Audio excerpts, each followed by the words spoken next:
BNP হুম। গত 16 বছর একটা বালুর ট্রাক সরাইতে পারে নাই। আর এখন এরা এসে নির্বাচন নির্বাচন নির্বাচন করে। আপনার মনে আছে এটা সাগর ভাই? বেয়াদব, এটা আপনি বেয়াদব, এটা রাখেন। সাগর ভাই, আপনি আপনি বেয়াদবরে আপনি আপনি রাখেন। আচ্ছা দেখেন, আচ্ছা কথা আচ্ছা দেখেন, আচ্ছা। ওরা মানতে পারতেছে না, ওরা বেয়াদব। সমালোচনা সহ্য করতে পারে না। এদের না ব্যবহার না না দেখেন, না, বেয়াদব। মিরাজুদ্দিন এদের মিরাজুদ্দিন ব্যবহার দেখেন, মিরাজুদ্দিন এদেরকে বাপ দেখলেন দাবি কেন করে, আপনি? বাপের এইটা সমতুল্য কেন দাবি করে, আপনি? কিন্তু সম্মান দিতে জানে না। আচ্ছা বেয়াদব। আচ্ছা আচ্ছা সাগর আচ্ছা ভাই দেখেন, এদের ব্যবহার দেখেন, এটা এই কেন কয়া মনে করেন খান, তুই গুরুত্বপূর্ণ? জন্ম নিয়েছিস ট্যাক্স আছে। ব্যবহার এখানে দেখেন, ওনার ব্যবহার বাংলাদেশের দেখেন। কথা কস ট্যাক্স সাগর আছে ভাই, আপনার থেকে। কাছে মনে আছে আওয়ামী লীগের সময় যে কাউয়া কাদের ছিল বিএনপির? না না, এই প্লিজ লোক প্লিজ মিরাজুদ্দিন এইটাই তো মিরাজুদ্দিন বেয়াদব। মিরাজুদ্দিন এই লোক সেই জায়গায় মিরাজুদ্দিন দখল প্লিজ করতে চায়। হ্যাভ সাগর ভাই, এই রেসপেক্ট লোক হ্যাভ সেই জায়গায় রেসপেক্ট। দখল নো করতে নো চায়। নো, আপনি ওনার এভাবে কথা কমেন্টে বলতে দেখেন, পারেন? বেশিরভাগ লোক এরা 90% লোক ওনাকে রাজাকারের বিএনপির ছেলে, কাউয়া এরা কাদের হিসেবে এরা সম্বোধন করে। রাজাকার, এরা বেয়াদব উনি একটা, রাজাকার, মানে এরা বয়স্ক, ওনার সম্মান আলবদরের দিতে জানে। ছেলে, আচ্ছা আচ্ছা এরা আলবদরের ছেলে, দেখেন ওনার ব্যবহার দেখেন। সাগর ভাই, এরা আপনার আচ্ছা আপনার আলবদরের ছেলে, অনুষ্ঠানে, আলবদরের আপনার ছেলে, অনুষ্ঠানে এরা আপনি এ ধরনের ছেলে। ব্যবহার অ্যালাউ করেন কিভাবে? আসসালামু আলাইকুম রহমতুল্লাহ। সুপ্রিয় দর্শক, আপনারা দেখেছেন যে ফেস দ্য পিপল টক শোতে একজন সাধারণ দর্শক বিএনপির চেয়ারপারসনের উপদেষ্টা ফজলুর রহমানকে প্রশ্ন করেছে এবং তিনি খেপে গিয়েছেন এবং যাতা করে তাকে গালি দিয়েছেন। এই বিষয় নিয়ে আবার প্রতিবাদ করেছেন ডক্টর ফয়জুল হক, বিএনপির আরেক নেতা।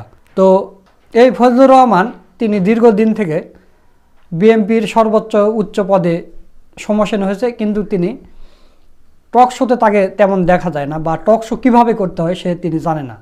তো ডক্টর ফয়জুল হক তাকে মানে এইভাবে বলেছে যে আপনি রাজনীতি করবেন, আপনি সমালোচনা করবে আপনার দলের, আপনার সমালোচনা করবে, আপনার এটা হজম করতে হবে। আর আপনি কি এমন ক্ষমতা পেয়ে গেছেন যে আপনি দর্শকদের, সাধারণ দর্শকদের আপনি এভাবে গালিগালাজ করতেছেন? তো দর্শক, আমিও সেটাই বলি, আপনি যখন একটা কাপড়ের দোকান দিবেন তখন বিভিন্ন খরিদ্দার এসে আপনার কাপড় দেখবে, ঘাঁটবে, লাড়বে, চাড়বে, দামে দরে না হলে, পর্তায় না হলে আবার ওইভাবে রেখে চলে যাবে। আপনি যদি ওখানে রাগ করেন যে আমার কাপড় এইভাবে ঘেটে ঘেটে থুয়ে গেছে, আমি এগুলো কাপড় নিব না, বা ওইগুলো যদি তা করে না রাখেন, তাহলে তো আপনার কাপড় আর বিক্রি হবে না। আপনার মানে আপনি বিএনপির এত বড় একজন নেতা, আপনার ধৈর্য নেই, সহ্য নেই, কিছু নেই, আপনার বিএনপি সম্পর্কে মানে কিছুই বলা যাবে না। আর দেখলাম যে গত 15 বছরে আপনার নামে কোনো মামলা হামলা কিছুই নেই। তো প্রিয় দর্শক, ডক্টর ফয়জুল হক এই নেতাকে নিয়ে কি বলেছে, চলুন আমরা সেই ভিডিওটা একটু দেখে আসি। বালুর ট্রাক তো সরাতে আপনি পারেন নাই, তো কেন আপনি ফজলুর রহমান সাহেব আজকে দর্শকের উপরে খেপে গেলেন বিএনপির নাম করে? বিএনপির একজন নেতা পরিচয় দিয়ে আপনি যখন বালুর ট্রাকের প্রশ্ন করেছে একজন দর্শক, সেটাকে সহ্য করতে পারেন নাই, আপনি সাথে সাথে তাকে রাজাকার আলবদর বানিয়ে দিলেন। এটাই প্রমাণ করে আওয়ামী লীগ এই একই চরিত্র অবলম্বন করত, আর আজকে আপনি করছেন, এবং করার কারণে বিএনপিকে ক্ষতিগ্রস্ত করেছেন ফজলুর রহমান সাহেব। একজন সাধারণ নাগরিক যে কোনো প্রশ্ন রাজনীতিবিদের কাছে করতে পারে, জানতে চাইতে পারে, আপনি সদুত্তর দিবেন, কিন্তু কোনো সাধারণ নাগরিকের প্রশ্নের উত্তর না দিয়ে তাদেরকে রাজাকার বানানো, আলবদর বানানো, আলশামস বানানো, কিংবা জামাত শিবিরের ট্যাগ লাগানো, এটা সম্পূর্ণ রাজনৈতিক আদর্শ পরিপন্থী কাজ, এবং এটা করেই শেখ হাসিনার পতন হয়েছে। আর আপনারাও এই একই কাজ করে বিএনপির পতন ঘটানোর জন্য উঠে পড়ে লেগেছে। আমার কাছে মনে হচ্ছে কারো না কোনো ষড়যন্ত্রের ফাঁদে পড়েছেন এবং কোনো ভিনদেশী কোনো একটা এজেন্সির হিসাবে কাজ করছেন, না হয় এ ধরনের আচরণ ফেস দ্য পিপলে আপনার মাধ্যমে হওয়াটা কোনোভাবে সমীচীন হয়নি। অ্যাডভোকেট ফজলুর রহমান সাহেব বাংলাদেশের একজন বিএনপি দলীয় রাজনীতিবিদ, যদিও তিনি এর আগে আওয়ামী লীগের রাজনীতির সাথে সম্পৃক্ত ছিলেন।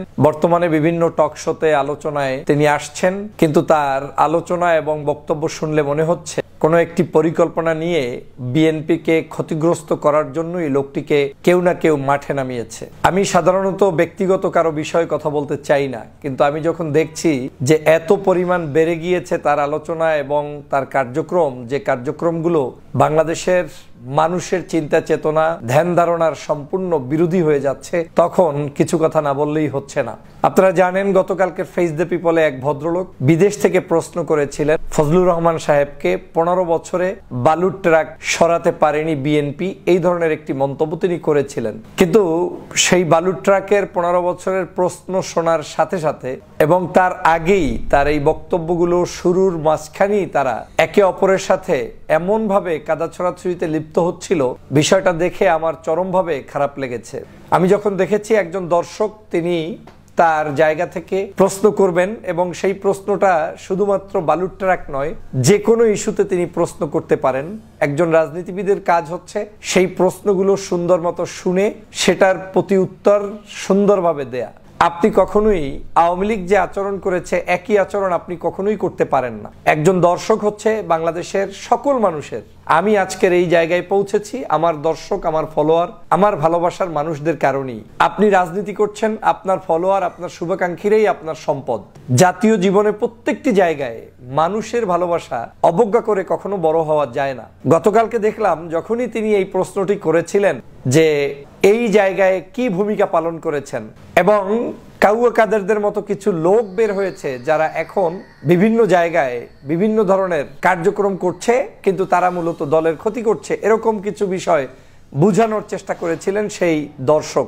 কিন্তু তাকে এমনভাবে সেখানে গালিগালাজ করা হলো, আলবদর, আল শামস, রাজাকার, তারপরে জামাত শিবির, তারপরে মানে কি বাকি রাখে নাই। মানে শেখ হাসিনা যে ভাষায় বলতেন কিংবা আওয়ামী লীগের কোন নেতাকর্মী যে ভাষায় বলতেন, ঠিক একই ভাষার চাইতে আরো 10 গুণ বেশি ভাষা ব্যবহার করে সেই ব্যক্তিকে ফেস দ্য পিপলে ওই ভদ্রলোক জনাব অ্যাডভোকেট ফজলুর রহমান সাহেব তিনি তাদেরকে প্রতি উত্তর দিলেন এবং তাকে সেখানে হেনস্থা করলেন, এবং তিনি এক প্রকার সেখান থেকে উঠে পালিয়ে যেতে চাইলেন যে কোনোভাবেই তিনি টকশো আর করবেন না, তিনি চলে যাবেন। দাঁড়িয়ে গেলেন, ক্যামেরা অফ করলেন, আবার বসানোর চেষ্টা করা হলো, তাকে বসিয়েছে যে কোনো মূল্যে ফেস দ্য পিপলের সাগর ভাই।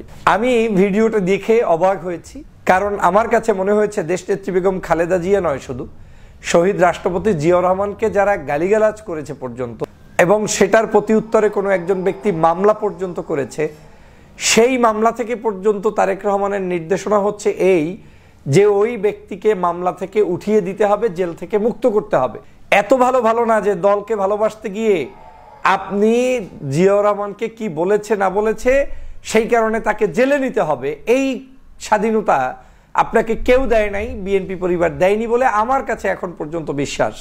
এই বিশ্বাস কতদিন থাকবে আমি জানি না, কিন্তু কেউ কেউ এই অপকর্ম করে দলটার অবস্থা এমন 12টা বাজাচ্ছে যে দলটাই এখন জাতির কাছে প্রশ্নবিদ্ধ হচ্ছে, প্রতিনিয়ত হচ্ছে, প্রতি ঘন্টায় হচ্ছে, প্রতি সেকেন্ডে হচ্ছে। এই দল এখন পর্যন্ত বাংলাদেশের যতগুলো দুর্নীতি, দুষ্কৃতি, অন্যায়, অবিচার যারাই করেছে আমার জানা মতে এই 5ই আগস্টের পরবর্তী সময়ে তাদের প্রত্যেককে বহিষ্কার পর্যন্ত করা হচ্ছে, আস্ফালন দিয়ে কাউকে রাখা হচ্ছে না। কিন্তু কি কারণে আজকের এই ধরনের ব্যক্তিরা বক্তব্য দিয়ে চলেছেন এবং সেটা জনগণের কাছে আজকের খারাপ দৃষ্টিকটু হচ্ছে, তারপরেও তারা বক্তব্য দেওয়ার সুযোগ পায়, আমি এটা জানি না কি কারণে হচ্ছে, কারা করাচ্ছে এবং তাদের পিছনে কি মহাশক্তি রয়েছে। আমি তীব্র ভাষায় নিন্দা জানাই গতকালকের সেই যে সাধারণ নাগরিক, যে ব্যক্তি বিদেশ থেকে সংযুক্ত হয়ে প্রশ্ন করতে গিয়ে অপমানের শিকার হয়েছেন। আমি অবশ্যই সেই ভাইয়ের কাছে আজকের সারা বাংলাদেশের টকশো যারা শোনেন তাদের পক্ষ থেকে আমি ব্যক্তিগত জায়গা থেকে আমি অবশ্যই সমবেদনা জানাই, তার প্রতি আমি আজকের ব্যক্তিগত জায়গা থেকে ক্ষমা প্রার্থনা করি। কারণ একজন ব্যক্তি তিনি প্রশ্ন করবেন, এমন কি প্রশ্ন আওয়ামী লীগের লোকেরা করবেন, জামাতের লোকেরা করবেন, চরমনাইয়ের লোকেরা করবেন, হেফাজতের লোকেরা করবেন। রাজনীতি করতে হলে আমাকে প্রশ্ন যে কেউ করতেই পারে, তাই বলে প্রশ্ন করার উত্তরটা সুন্দর মতো সাজিয়ে না দিয়ে আমরা তাদেরকে রাজাকার, আলবদর, আল শামসের ট্যাগ লাগিয়ে গালিগালাজ করে বেয়াদব বলে সেখান থেকে বের করে দেয়া, এটা নিতান্তই রাজনৈতিক শিষ্টাচার বহির্ভূত। যেমন তেমনি দলকে ক্ষতিগ্রস্ত করার জন্য এমন নেতা শত শত দরকার নাই, 1-2টা থাকলেই যথেষ্ট। দর্শক, আপনারা ডক্টর ফয়জুল হকের প্রতিবাদটা দেখলেন, তো ফয়জুল হকের কথাগুলো আপনাদের কাছে কেমন লেগেছে তা অবশ্যই কমেন্ট করে জানিয়ে দেবেন, আর ভিডিওটা ভালো লাগলে বেশি বেশি করে শেয়ার করবেন। আজকের ভিডিও এই পর্যন্ত, সকলকে ধন্যবাদ। আসসালামু আলাইকুম ওয়া রাহমাতুল্লাহ।